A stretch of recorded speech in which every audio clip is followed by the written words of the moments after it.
8 dari 10 perempuan di Indonesia pernah mengalami pelecehan seksual di ruang publik. 3 dari 5 perempuan mengalami pelecehan seksual sekali dalam hidupnya. Maraknya kasus kekerasan seksual terhadap anak membuat orang tua harus lebih menjaga anak-anaknya.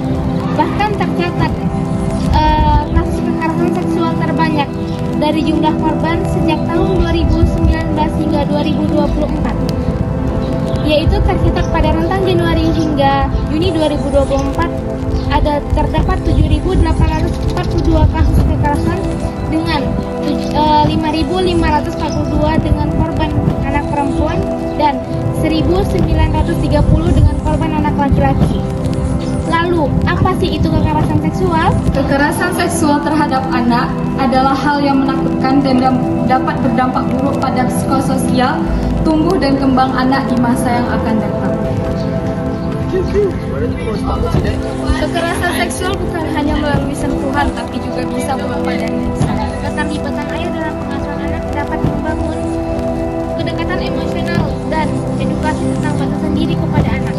Apa aja peran ayah dalam mencegah tindakan kekerasan seksual terhadap anak? Yuk kita simak aja. Yang pertama, membangun komunikasi yang baik antara ayah dan anak. Yang kedua, ayah dapat membangun rasa yang aman terhadap anaknya.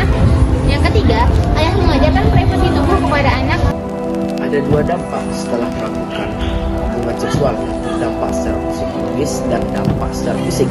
Dampak secara psikologis yaitu depresi dan trauma seseorang terhadap kekerasan seksual. Dampak secara fisik itu ada 2 juga, yaitu dispromenia, yaitu badan yang terasa nyeri setelah melakukan hubungan badan. Cara pencegahan kekerasan seksual untuk orang tua yaitu yang pertama, ajarkan anak tentang privasi bagian-bagian tubuh. Yang kedua, bicarakan dengan anak tentang pelecehan seksual.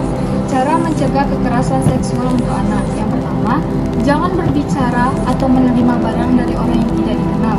Yang kedua, selalu meminta izin kepada orang tua jika hendak pergi.